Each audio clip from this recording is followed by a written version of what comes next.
Christmas? Blah! Humbug.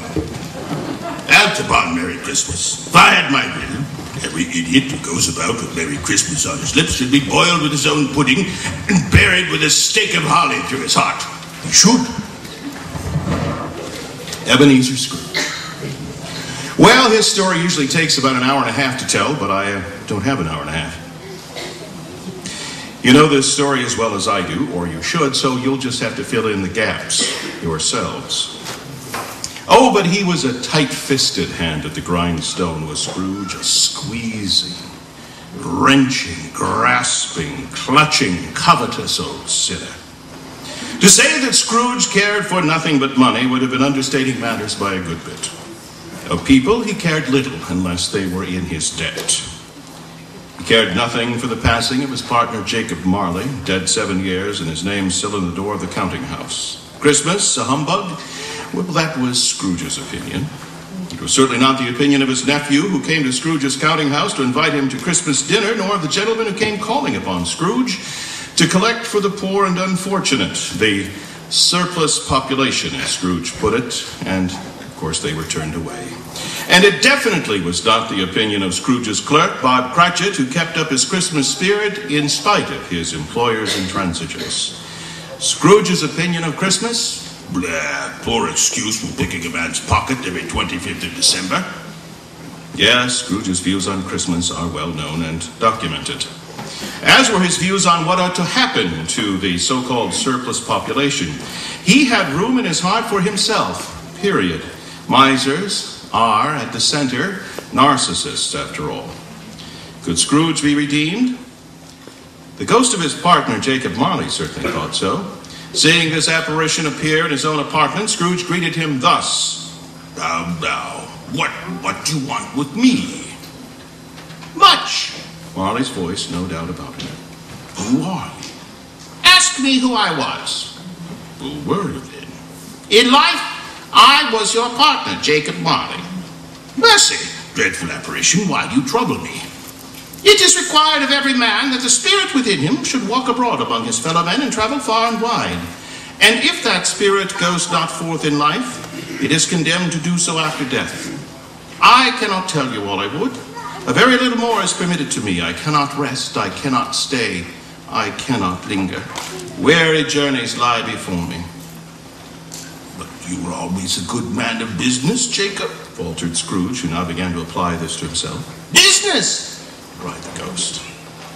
Mankind was my business. The common welfare was my business. Charity, mercy, forbearance, benevolence were all my business. The dealings of my trade were but a drop of water in the comprehensive ocean of my business. Hear me. My time is nearly gone. I'm here tonight to warn you that you have yet a chance and hope of escaping my fate. A chance and hope of my procuring Ebenezer. You will be haunted by 3 spirits. Without their visits, you cannot hope to shun the path I tread. Look to see me no more, and look that for your own sake you remember what has passed between us. And with that, Marley's ghost disappeared. And now we have the crux of the story. Hard-hearted Scrooge is going to be given a chance to be redeemed. He's gotten a glimpse of what his afterlife is likely to be like, and he does not like it. Oh, he tries to pass it off at first. But in his heart, he knows. The first 2 spirits show him things about himself that he would rather not think about. The spirit of Christmas past took Scrooge to his childhood, an unhappy time for Ebenezer. The spirit also reminded him of his first employer, his mentor, old Fezziwig, throwing a party for his workers and making merry at Christmas. The ghost of Christmas past mocks Scrooge. A small matter to make these city folks so full of gratitude. He has spent but a few pounds of your mortal money, therefore perhaps is that so much that he deserves this praise? It isn't that, Scrooge, heated by the remark. It isn't that spirit. He has the power to render us happy or unhappy, to make our service light or burdensome, pleasure or toil. Say that his power lies in words and looks and things so slight and insignificant that it is impossible to add and count them up. What then? The happiness he gives is quite as great as if it cost a fortune. He felt the spirit's glance and stopped. What's the matter? Nothing in particular. Something, I think? No, I should like to be able to say a word or two to my clerk just now. That's all. Scrooge has begun to see what he has become. A very different man from what he once was. The second spiritual visitor, the ghost of Christmas Present, had more things to show Ebenezer Scrooge. He showed him what a real family was like. And he showed him Tiny Tim, who had a very good reason for going to church, as Bob Cratchit told his wife. He told me, coming home, that he hoped the people saw him in the church because he was a cripple, and it might be pleasant for them to remember on Christmas Day who made lame beggars walk and blind men see. Scrooge saw the poor but happy family enjoying their feast, and their enjoyment pleased him without his knowing it. And then there was Bob Cratchit's toast. Mr. Scrooge, said Bob, I'll give you Mr. Scrooge, the founder of the feast. The founder of the feast, indeed, cried Mrs. Cratchit, reddening. I wish I had him here. I'd give him a piece of my mind to feast upon, and I hope he'd have a good appetite for it. Scrooge was the ogre of the Cratchit family, and he saw it clear as day on their faces. And he also saw that their lack of money did not deter their celebration. They were not a handsome family, these Cratchits. They were not well dressed. Their shoes were far from being waterproof. Their clothes were scanty, and Peter Cratchit's might have known, and very likely did, the inside of a pawnbroker's. But they were happy, grateful, pleased with one another and contented with the time. And when they faded, and looked happier yet in the bright sprinklings of the spirit's torch at parting, Scrooge had his eye upon them, and especially on Tiny Tim, until the last. Scrooge looked about him for the ghost and saw it no more. But he remembered the prediction of old Jacob Marley, and lifting up his eyes, beheld a solemn phantom draped and hooded, coming like a mist upon the ground toward him. The phantom slowly, gravely, silently approached. When it came near him, Scrooge bent down upon his knee, for in the air through which this spirit moved, it seemed to scatter gloom and mystery. It was shrouded in a deep black garment which concealed its head, its face, its form, and left nothing of it visible save one outstretched hand. He knew no more, for the spirit neither spoke nor moved. I am in the presence of the ghost of Christmas yet to come. Ghost of the future, I fear you more than any specter I have seen. But as I know your purpose is to do me good, and as I hope to live to be another man from what I was, I am prepared to bear you company, and do it with a thankful heart. Will you not speak to me? It gave him no reply. Its hand was pointed straight before them. Lead on! Lead on! The night is waning fast, and it is precious time to me, I know. Lead on, spirit! They went into an obscure part of the town, to a low shop where iron, old rags, bottles, bones, and greasy offal were bought. A gray-haired rascal of great age sat smoking his pipe. Scrooge and the phantom came into the presence of this man, just as a woman with a heavy bundle slunk into the shop. But she had scarcely entered when another woman, similarly laden, came in too, and she was closely followed by a man in faded black, and after a short period of blank astonishment in which the old man with the pipe had joined them, they all three burst into a laugh. It seems that they were all servants of a man recently deceased, whose things they were now selling in recompense for having had to serve such a stingy, horrible master. Scrooge listened to this dialogue in horror. Spirit, I see. The case of this unhappy man might be my own. My life tends that way now. Merciful heaven, what is this? The scene had changed, and now he almost touched a bare, uncurtained bed.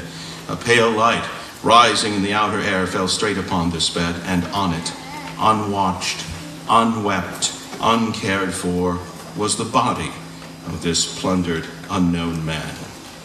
Spirit, let me see some tenderness connected with the death, or this dark chamber spirit will be forever present to me. The ghost conducted him then to Bob Cratchit's house, the dwelling he had visited before, and found the family mourning Tiny Tim, who had died. It was a touching scene and full of tenderness.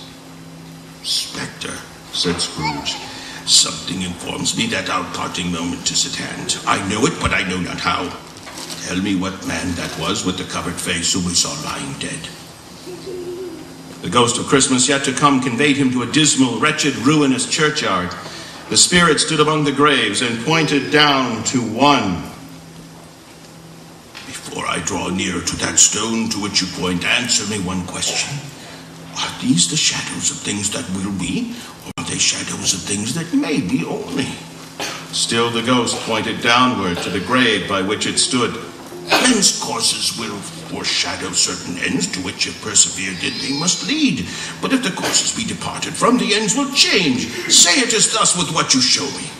The spirit was as immovable as ever. Scrooge crept toward it, trembling as he went, and following the finger, read upon the stone of the neglected grave his own name, Ebenezer Scrooge. "Am I that man who lay upon the bed? No, spirit, oh, no, spirit, hear me. I am not the man I was. I will not be the man I must have been but for this intercourse. Why show me this if I am past all hope? Assure me that I yet may change these shadows you have shown me by an altered life." For the first time the kind hand faltered. "I will honor Christmas in my heart and try to keep it all the year. I will live in the past, the present, and the future. The spirits of all three shall strive within me. I will not shut out the lessons that they teach. Oh, tell me I may sponge away the writing on this stone." Holding up his hands in one last prayer to have his fate reversed, he saw an alteration in the phantom's hood and dress. It shrunk, collapsed, and dwindled down into a bedpost. Yes, and the bedpost was his own. The bed was his own. The room was his own. Best and happiest of all, the time before him was his own to make amends in. He was checked in his transports by the churches, ringing out the lustiest peals he had ever heard. Running to the window, he opened it and put out his head. No fog, no mist, no night, clear, bright, stirring, golden day. Christmas Day, he hadn't missed it. The spirits had done all their work in one night. Scrooge dressed himself all in his best and got out into the streets. The people were by this time pouring forth as he had seen them with the ghost of Christmas present. And walking with his hands behind him, Scrooge regarded every one with a delighted smile. He looked so irresistibly pleasant, in a word, that 3 or 4 good-humored fellows said, "Good morning, sir, a Merry Christmas to you." And Scrooge said often afterwards that of all the blithe sounds he had ever heard, these were the blithest in his ears. But he was early in the office next morning. Oh, he was early there. If he could only be there first and catch Bob Cratchit coming late, that was the thing he had set his heart upon. And he did it. The clock struck 9. No Bob. 1:15, no Bob.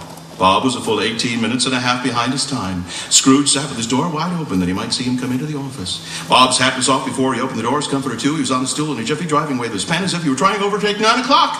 "Hello," growled Scrooge in his accustomed voice, or as near as if he could feign. "What do you mean by coming here at this time of day?" "I'm very sorry, sir.